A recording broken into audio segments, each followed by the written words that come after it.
আসসালামু আলাইকুম ওয়া রাহমাতুল্লাহি ওয়া বারাকাতুহু। ইন্নাল হামদালিল্লাহ ওয়াস সালাতু ওয়াস সালামু আলা রাসূলিল্লাহ। আম্মা বা'দ। ফাআউযু বিল্লাহি মিনাশ শাইতানির রাজীম। বিসমিল্লাহির রহমানির রহিম।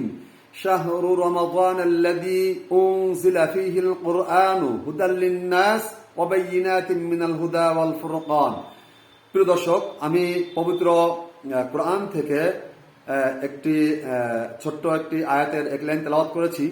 তো এখানে আল্লাহ পাক রব্বুল আলামিন তিনি বলেছেন যে শাহরু রমাদানাল্লাযী উনজিলা ফীহিল কুরআন। আল্লাহ পাক রব্বুল আলামিন নিজেই বলেন যে আমি রমজান মাসে কুরআনকে আমার প্রিয় হাবিব মুহাম্মদুর রাসূলুল্লাহ সাল্লাল্লাহু আলাইহি ওয়াসাল্লামের উপর অবতীর্ণ করেছি। আর কি জন্য অবতীর্ণ করেছি? হুদাল লিন-নাস, অর্থাৎ মানুষের হিদায়াতের জন্য। তো সুতরাং ইনশাআল্লাহ তাআলা আল্লাহ পাক রব্বুল আলামিন আমাদেরকে এই পবিত্র কোরআন দিয়েছে। এটা দুনিয়ার মধ্যে সবচেয়ে বড় নিয়ামত। তো এই নিয়ামতকে আমরা সকলেই আঁকড়ে ধরবো এবং বেশি বেশি করে কোরআন তেলাওয়াত করবো ইনশাআল্লাহ তাআলা। তো যাই হোক প্রিয় দর্শক, আপনাদের জন্য আমি নিয়ে আসছি একটি কোরআন তেলাওয়াত, ছোট্ট একটি কয়েকটি আয়াত আপনাদেরকে তেলাওয়াত করে শোনাবো ইনশাআল্লাহ তাআলা। তো যারা আমার এই পবিত্র কোরআন তেলাওয়াতকে ভালোবাসেন তারা অবশ্যই ভিডিওটি লাইক, কমেন্টস ও শেয়ার করে দিবেন। ধন্যবাদ আপনাদের সবাইকে।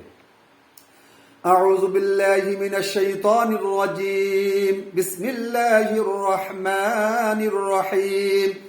يا أيها الذين آمنوا اتقوا الله ولتنظر نفس ما قدمت لغد واتقوا الله إن الله خبير بما تعملون. ولا تكونوا كالذين نسوا الله فأنساهم أنفسهم أولئك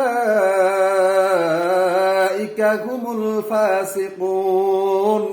لا يستوي أصحاب النار وأصحاب الجنة أصحاب الجنة هم الفائزون. لو أنزلنا هذا القرآن على جبل لرأيته خاشعا متصدعا من خشية الله. وتلك الأمثال نضربها للناس لعلهم يتفكرون. هو الله الذي لا إله إلا هو عالم الغيب والشهادة هو الرحمن الرحيم.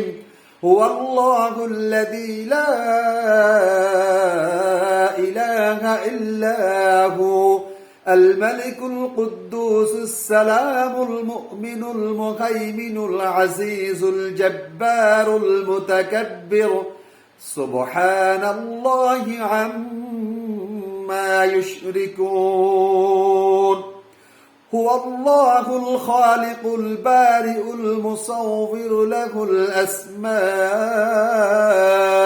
الحسنى يسبح له ما في السماوات والأرض وهو العزيز الحكيم. তো প্রিয় দর্শক, সকলেই আমার এই ভিডিওটি দেখবেন, অর্থাৎ আল্লাহ পাক রব্বুল আলামিনের যে পবিত্র কোরআন তেলাওয়াত আমি করে থাকি আপনাদের জন্য। তো সকলেই এই পবিত্র কোরআন তেলাওয়াতটি শুনবেন আর অবশ্যই আমার জন্য দোয়া করবেন, কারণ আমি আপনাদের দোয়ার মুহতাজ। আমি সবসময় আপনাদের কাছে আমি দোয়া চাই। আপনারা আমার জন্য এমনভাবে দোয়া করবেন যেন আল্লাহ পাক রব্বুল আলামিন সেই দোয়াকে কবুল করে এবং আমার হায়াত বাড়িয়ে দেয় এবং আমাকে সুস্থ রাখে। আর আমি যেন আপনাদেরকে মৃত্যুর আগ পর্যন্ত আল্লাহ পাক রব্বুল আলামিনের এই পবিত্র কোরআন তেলাওয়াত শুনিয়ে যেতে পারি। তো আজ এ পর্যন্তই, আবারও দেখা হবে নতুন কোনো ভিডিওর মাধ্যমে। আসসালামু আলাইকুম ওয়া রাহমাতুল্লাহি ওয়া বারাকাতুহু।